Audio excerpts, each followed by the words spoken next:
Assalamualaikum warahmatullahi wabarakatuh. Kami dari kelompok 4 akan mempresentasikan 5W plus 1H Ekonomi Manajerial. Kelompok kami beranggotakan dengan 5 anggota. Yang pertama Septi Wulandari, yang kedua Andika Wisnu Widodo, yang ketiga Muhammad Atalabahi, yang keempat Nazala Salma, dan yang terakhir Vina Maulida Zakiyah. Yang pertama kita akan membahas apa itu ekonomi manajerial. Ekonomi manajerial adalah metode dalam teori ekonomi dan analisis ilmu keputusan guna mencapai tujuan kelompok atau organisasi ataupun perusahaan dengan mengedepankan efisiensi.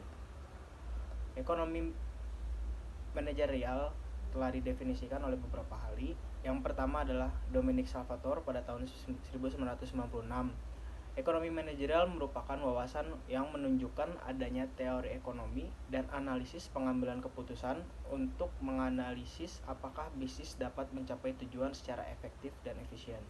Lalu yang kedua ada definisi yang dikemukakan oleh Hirschi pada tahun 2003, yaitu ekonomi manajerial merupakan penerapan ilmu ekonomi berbagai cara untuk mengambil keputusan administrasi atau manajemen. Why?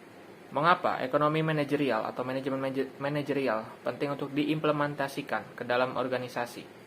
Kita perlu membutuhkan ekonomi manajerial dalam mengelola ekonomi. Wawasan ekonomi dapat membantu kita dalam mengambil keputusan permasalahan ekonomi secara efektif dan efisien. Sehingga dengan wawasan yang kita miliki, maka keputusan yang kita buat akan lebih baik daripada ketika kita tidak memiliki pengetahuan tentang ekonomi. Dalam dunia bisnis juga sangat penting ekonomi manajerial untuk pengembangan usaha secara menyeluruh. Selain itu, harus mengelola pembukuan usaha yang baik untuk membuat rencana bisnis lebih matang berdasarkan laporan keuangan. Where? Di mana ekonomi manajerial dapat diterapkan? Setelah kita mengetahui apa itu ekonomi manajerial dan mengapa ekonomi manajerial perlu diimplementasikan ke dalam suatu organisasi, maka kita perlu tahu di mana saja ekosistem ekonomi manajerial dapat diterapkan. Ekonomi manajerial diharapkan dapat diterapkan pada bidang fungsional bisnis, yaitu akuntansi, keuangan, pemasaran, SDM atau sumber daya manusia, atau manajemen personalia dan produksi. Hal ini mempelajari bahwa lingkungan bisnis di mana perusahaan beroperasi dan diharapkan memberikan dasar untuk pengambilan keputusan. Selanjutnya, when? Kapan ekonomi manajerial dapat diimplementasikan? Ekonomi manajerial digunakan dalam manajemen pada saat perencanaan, pengorganisasian, pengarahan atau kepemimpinan dan pengendalian. Yang pertama, perencanaan atau planning, yakni digunakan ketika manajer menentukan tujuan dan menetapkan strateginya. Kemudian, pengorganisasian atau organizing adalah ketika manajer menentukan tugas apa yang harus dikerjakan dan siapa yang harus melakukannya. Kemudian untuk pengarahan sendiri atau kepemimpinan, manajer mengarahkan kinerja dan motivasi karyawannya. Dan yang terakhir ada pengendalian atau controlling, digunakan pada saat manajer memantau kinerja dan bandingkannya dengan tujuan perusahaan.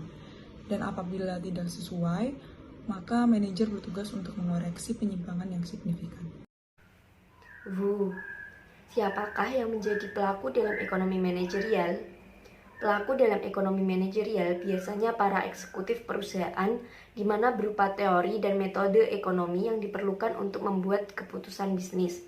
Dengan menggunakan konsep dan teknik yang biasa digunakan dalam teori ekonomi dan teori keputusan, topik yang dibahas meliputi optimasi ekonomi, analisis risiko, teori permintaan dan peramalan, analisis fungsi produksi, teori dan analisis biaya, analisis produk dan struktur pasar, analisis kebijakan harga, pemerintahan peraturan ekonomi, dan rencana investasi. Manajemen manajerial dapat menunjang pengambilan keputusan yang berkaitan erat dengan keuangan, pengelolaan sumber daya manusia, dan material, serta akuntansi. Ruang lingkup pengambilan keputusan. Yang pertama, mengelola keuangan. Ekonomi manajerial dapat berfungsi untuk mengelola keuangan agar perusahaan mendapatkan profit yang maksimal dengan menganalisis bagian yang menunjang profit dan sebaliknya. Hal ini bertujuan agar perusahaan terhindar dari kebangkrutan. Yang kedua, alat evaluasi. Wawasan ini juga dapat digunakan untuk mengevaluasi kebijakan yang lama sebelum membuat kebijakan yang baru. Hal ini juga sangat bermanfaat saat terjadi pergantian manajer. Manajer yang baru dapat menganalisis kebijakan yang lama yang sudah berjalan sehingga dapat melakukan peningkatan atau perbaikan. Yang ketiga, membantu menyelesaikan masalah. Fungsi lain dari ilmu pengambilan keputusan ekonomi ini yaitu membantu manajer dalam menyelesaikan masalah.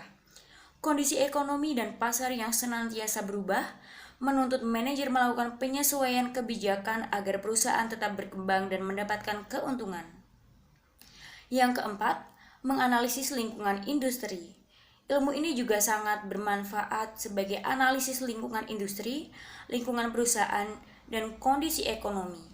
Analisis kondisi ini perlu dilakukan untuk memantau kondisi supplier, konsumen, dan keberadaan pesaing.